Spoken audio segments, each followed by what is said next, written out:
বহাগৰ প্ৰথম দিনটোতে আপুনি সুধিছে কথাটো ভাল লাগিছে বিদেশী খেদাটো ছাত্ৰ সন্থাৰ দায়িত্ব নেকি সেইটো আপোনাৰ উপলব্ধি নিশ্চয় আছে হয় নাই গতিকে যাৰ যেটো কাম বিদেশী বিতৰণ আন্দোলন ছাত্ৰ সন্থাই কৰিছিলে অসমত যে বিদেশী আছে সেই বাস্তৱ সত্যটো উত্থাপন ছাত্ৰ সন্থাই কৰিছিলে অসমত যে বিদেশী আছে অসমত যে বিদেশী ভাগ ভাগ কৰাৰ নামত ৰাজনীতি হৈছিলে IMDT আইনৰ সময়ত সেই কথা ছাত্ৰ সন্থাই উত্থাপন কৰি আদালতত গোচৰ ৰুজু কৰি সেইখিনি সময়ত ছাত্ৰ সন্থাৰ এগৰাকী প্ৰাক্তন বিষয়ববীয়াই IMDT বাতিল কৰিছিলে কা বিৰোধী আন্দোলন হ'ল বিদেশীৰ নামত ধৰ্মৰ ভাগ ভাগ কৰা হ'ল এতিয়াও ছাত্ৰ সন্থাই আমি আদালতৰ মজিয়াত যুঁজি আছো গতিকে বিদেশী হেডা কামটো যদি ছাত্ৰ সন্থাক কোনোবাই জাপি দিবলৈ বিচাৰে কোনোবাই যদি ক'ব বিচাৰে যে বিদেশী ছাত্ৰ সন্থাই খেদিব লাগিছিল তেতিয়াহ'লে তেওঁলোকে চৰকাৰক নিজৰ দায়িত্বৰ পৰা খুব প্ৰকাৰান্তৰে সৈতে হাত সাৰাই চৰকাৰৰ ওপৰত থাকিব লগা বুজাটো চৰকাৰৰ ওচৰৰ পৰা আঁতৰাই ছাত্ৰ সংগঠনলৈ ঠেলিবলৈ বিচাৰিছে যেটো উচিত কথা নহ'ব নিশ্চয় বিদেশী আমি খেদিব নোৱাৰিলো নিশ্চিতভাৱে বিদেশী খেদা কামটোৰ জাতিটোৰ নাছিলে আপুনি আমি বুলি কওক আছু বুলি কওক আমি অসমীয়া সমাজখন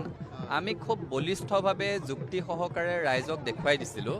যে অসমত বিদেশী আছে ৰাইজ পতিয়ন গৈছিলে ৰজাঘৰৰ ওচৰত আমি দাবী উত্থাপন কৰিছিলোঁ অসম চৰকাৰ কেন্দ্ৰীয় চৰকাৰ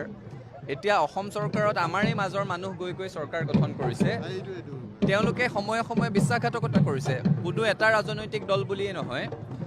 যোৱা 85 চনৰ পৰা এতিয়ালৈকে দিল্লী আৰু দিছপুৰত Congress AGP BJP left party সকলোৱে মিলি জুলি সন্মিলিত চৰকাৰ বহুবাৰ চলালে প্ৰত্যেকেই নিৰ্বাচনী ইস্তাহাৰত অসম চুক্তি ৰূপায়ণৰ কথাটো কয় অবৈধ বিদেশী নাগৰিকৰ সমস্যাটোৰ সমাধানৰ একমাত্ৰ উপায় অসম চুক্তিৰ ৰূপায়ণ কোনোটো ৰাজনৈতিক দলেই নকৰিলে গতিকে ৰাজনৈতিক দল কোনোটোৱে সমালোচনাৰ ঊৰ্ধ্বত নহয় আৰু ৰাজনৈতিক দললৈ গৈ ক্ষমতাৰ খকত এছামে কৰা বিশ্বাসঘাতকতাৰ কাৰণে সেই দায়িত্ব আমি কোনো ছাত্ৰ সংগঠনৰ মূৰতো ঠেলি দিয়া উচিত নহয় আৰু সামগ্ৰিকভাৱে জাতিটোও সেই কলংকৰ বোজা বহন কৰাটো উচিত নহয় বুলি আমি অনুভৱ কৰোঁ আন্দোলন কৰা হ'ব নেকি কাৰণ বিদেশী আছে খেদিব লাগিব নিশ্চয় আপোনালোক ওলাই আহিলে নিশ্চয় আন্দোলন হ'ব কিয় নহ'ব আপুনি ওলাই আহিব লাগিব আমি ওলাই আহিব লাগিব সকলো ওলাই আহিলে আন্দোলন হ'ব আৰু পুনৰ আন্দোলন হ'ব বুলি কথাটো কৈ আচলতে যোৱা 40টা বছৰে অসম চুক্তিৰ ৰূপায়ণৰ কাৰণে প্ৰজন্মৰ পৰা প্ৰজন্মলৈ অসমীয়া যুৱক যুৱতীয়ে কৰি থকা আন্দোলনটোক উপলুঙা কৰা হয় পুনৰ আন্দোলন মানে কি অসমত আন্দোলন স্তিমিত হৈছে নেকি যে আন্দোলন মানে কেৱল ৰাজপথত তেজেৰে লুটুৰি পুটুৰি হোৱাটোকহে এছামে আন্দোলন বুলি ক'ব বিচাৰে নেকি পুনৰ আন্দোলন হ'বনে বুলি সোধাটো আচলতে এটা উচতনিমূলক বক্তব্য তেনেকুৱা বক্তব্যৰ পৰাও আমি আঁতৰি থাকিব লাগে